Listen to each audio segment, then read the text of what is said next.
Hi, and welcome back to the second part of our episode. This time we have Anne Slusser, our Recreation Director, who is joining us. Hi, Anne. Hey, Derek. So, Anne, you've been a long-time Recreation Director here in town. About how many years? So I've been with the Recreation Department for 16 years, but in this role for about 6 years. About 6 years. So, Anne, I've been looking at the agenda that was created for our discussion, and honestly, I think we could probably talk for like 2 to 3 hours. So whatever we don't get through today, we're going to have you back to talk about some of these items. Sure. But I know summer's upon us, and I really think this is a good time to get some good information out about all the different things that are happening as we run into the summer months. School's ending, which means our youth center is at the tail end of its season. Can you talk about that? Yeah, so the Manamet Youth Center we have open for our after-school program. Kids get bused there from like Manamet Elementary School, Indian Brook, PCIS, and Plymouth South Middle School. Their last day is going to be June 15th, which is the Thursday before school gets out. We'll open back up the first day of school in August. We're going to have an end-of-the-year party for the kids on the Friday before, so the 9th. We'll have pizza and prizes and stuff like that for the kids.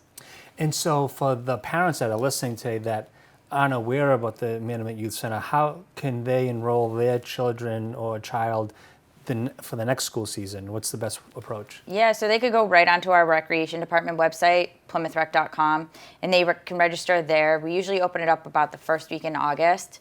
It's $125 for the school year. So it's pretty affordable, and the kids can take the bus right from the schools. They do have to contact the schools for the buses, but we have staff there. We have a game room downstairs with like billiards, Nintendo Switches, air hockey. Upstairs we have a gymnasium that we run games.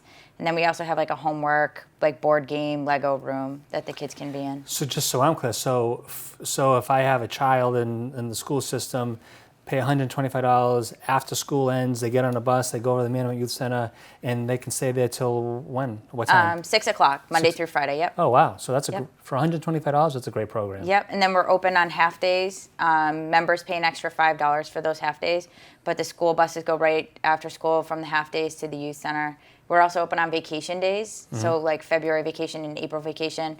We're open from 7 a.m. to 6 p.m. Wow. Yep. That's a great program. Yep. I wasn't aware of that. So the youth center's closing down for the season because we're heading into the summer season. Yep.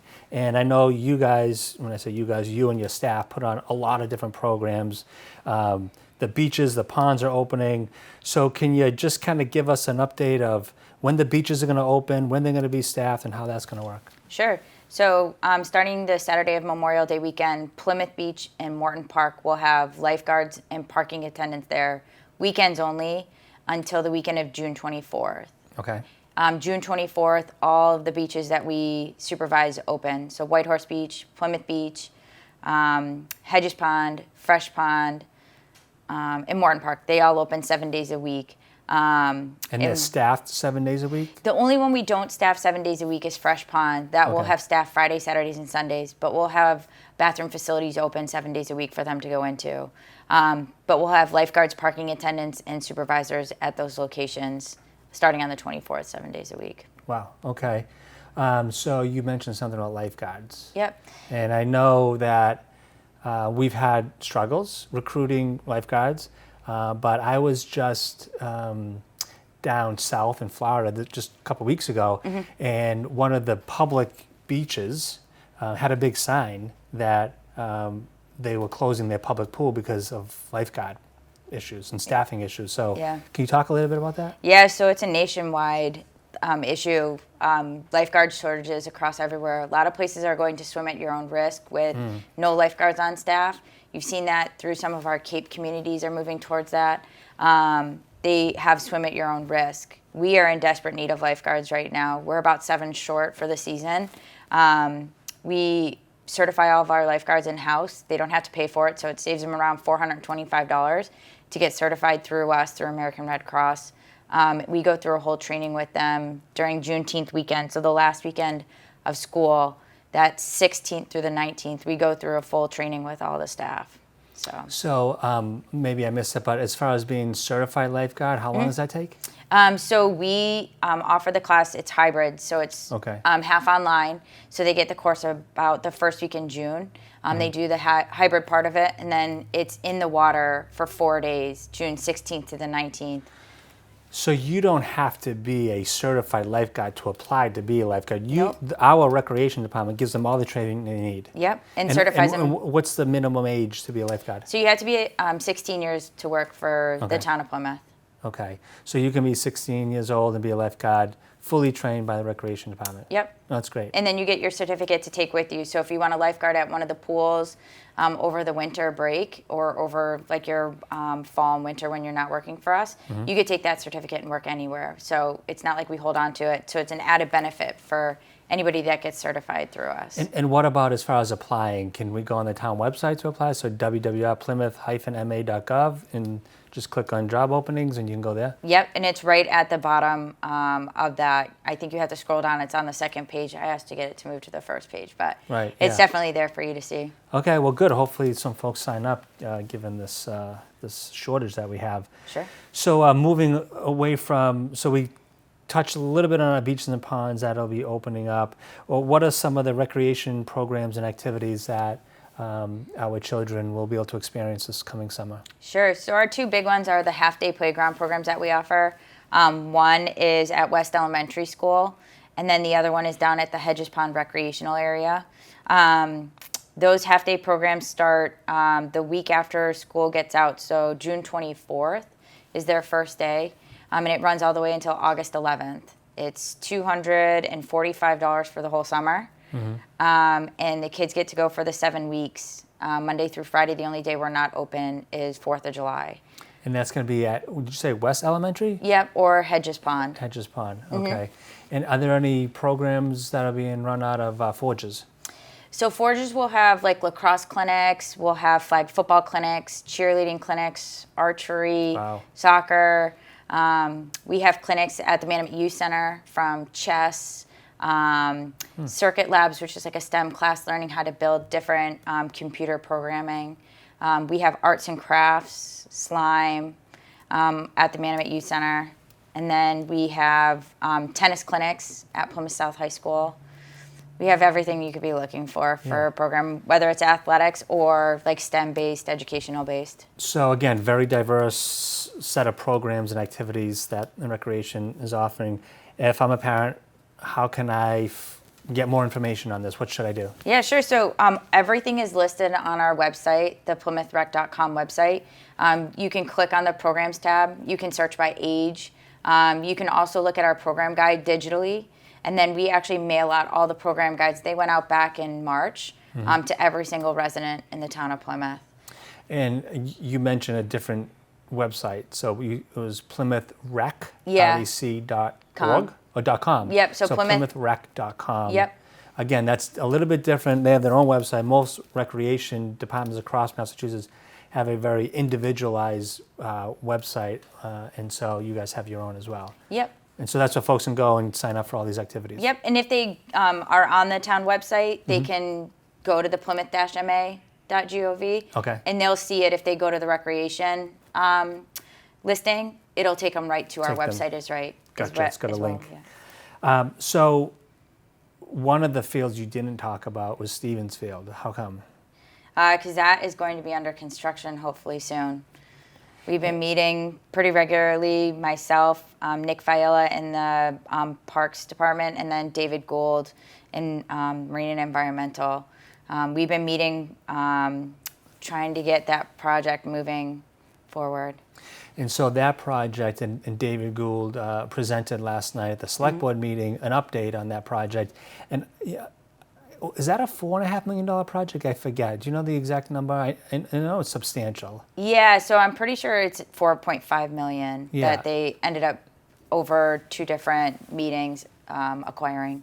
So that's going to be a great project. And I know based upon David's presentation last night that we're hoping to go out to bid in June. Yep. Hoping to make an award in July and start to see some construction mobilization thereafter. And I know there's going to be some work that'll probably take place in early June for our own forces, but Can you talk a little bit about what those renovations will look like and what our residents can expect? Yeah, so I'm really excited about this project. We used to have our half-day playground program there at Stevensville before we had to move it over to West Elementary School, probably about 12 years ago. So this project's been going on for some time now.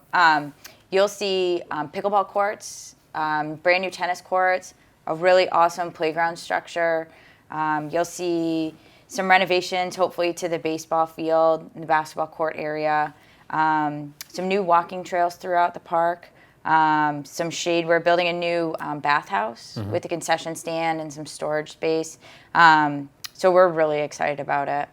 Yeah, and I know that there was a Stevensville committee that was convened, and they helped design the park itself. And what are we thinking? 3 tennis courts and 4 pickleball courts, I think, is what we finally landed on. And hopefully we can have some extra dollars left over for some of these ad alternates, and that we can put some resources into the baseball field as well, from what I understand. Yeah, so we have some ad alternates. We were hoping if we have some leftover money to build new lights over at the baseball field. An ad alternate is adding lights to the pickleball and tennis courts. Good. An ad alternate is adding a 4th tennis court. So there are some ad alternates if we do have some leftover money from the core work that needs to be done for some additional project items that we'd like to see. I love that project. I know when we used to work together at 11 Lincoln Street, I used to walk in that park all the time. So it's going to be great for that neighborhood and great for everybody else who want to go there. And they have a launch too, right? So you can launch your kayaks from there as well. Yep, you'll still be able to launch your kayaks. You'll still be able to see the water. They'll have some parking spots up against the baseball field for you to look out for the water. So some more parking, which will be great. And then also the kayak launch will still be there. And we have to thank the Community Preservation Committee for their support. They advocated for these renovations. They went to town meeting and was able to convince town meeting to award these funds. So much appreciated by CPC. So, moving on to another committee, the Dog Park Committee, I think is being chaired by Selectman Harry Helm. Yep. Any updates on where we're going with a potential dog park? Yeah, so the last time I met with the dog park, we actually met on site at a couple of different locations. We've met at Forges Field, we've met at Hedges Pond. They are also looking at behind the fire station or the animal shelter down towards Cedarville area. So hopefully we'll have like a set location or two in the next coming months, and really hope to really build this park or parks soon. Yeah, again, it's interesting because dog parks have become very popular throughout Massachusetts. Yeah. And again, our challenge is just the geographic size of Plymouth. And, if you live in South Plymouth, you're not going to drive to North Plymouth to walk your dog, right? That wouldn't make sense. So, as you pointed out, the Dog Park Committee is trying to be cognizant of geography as a challenge, right? Yep. And like you had mentioned, I think there are 2 options on the table, right? So the one down south and the Forges, is that we said that was potentially Forges the other is one? the other one, yep. Which Forges is nice because it is central to almost everybody. I mean, it really is like in the center of Plymouth, not downtown, but it's in the center. You can be more accessible. Yeah, so from South Plymouth, you go right up Long Pond Road. From West Plymouth and like North Plymouth, head down Long Pond the other way, and it's right in the middle. So. Well, I know that the folks that walk their dogs over on Allerton Street, hopefully once we have a dog park, they'll be happy because Allerton Street became a de facto dog park, and to many of the residents that lived in that area, they would say their quality of life was being affected by that. So the board appropriated a sum of money to renovate Allerton Street Park to turn it back into a family-oriented park and playground, and knowing full well that there was a dog park committee that was going to be focusing on the dog owners. So hopefully we're going to be able to satisfy everybody's needs once the dog park is complete. Yeah, and I'm working hopefully to apply for some grants also for the dog park. There's one through the Stanton Foundation that when I was at my Mass Parks and Rec conference this past winter, I learned about a grant that offers, help to build these dog parks, whether it's through design funds and also through construction funds. Yeah, and did they mention what a a typical average dog park build would cost? Not really, because there's so many different options to Sure. it. You can build like a small little dog park area. You True. can build the sectional park where you have a small park for little dogs, a big park for big dogs, Gotcha. agility courses. I mean, there's so many different options. Mulch versus a turf field. Do you want a dog? I do not. Yeah, I did. I I don't had either, two. so- Okay. But I'm excited for it, and if I do get a dog, to be able to take my dogs there too. Well, what made me ask the question is when you talk about agility section for dogs, so Sure. I guess, if you're a dog owner, that's important. Yeah, But tunnels, ladders, all that kind of stuff. Yeah. that's great. So looking forward to see what happens with the dog park committee. Again, Harry, Selectman Helm has been leading that effort. So the other item I wanted to bring up before we break is Morton Park. And I know you talked about when the park's going to open and all that stuff, and our beaches and ponds going to open, but we have some changes in front of us. And we collectively as a team presented to the select board about a couple weeks ago about the changes around Morton Park. Yeah. Can you describe to the community what those changes are? Because if you go to Morton Park, you're going to see some serious changes, and we want folks to be aware of that well in advance. Yeah, I mean, the main changes are the Saturdays and Sundays. If you go there during the week, typically you're not going to see a lot of changes. Okay. It's going to be mainly your Saturdays, Sundays, and holidays. The entrance for Morton Park on those days will now be the back entrance located off of Billington Street.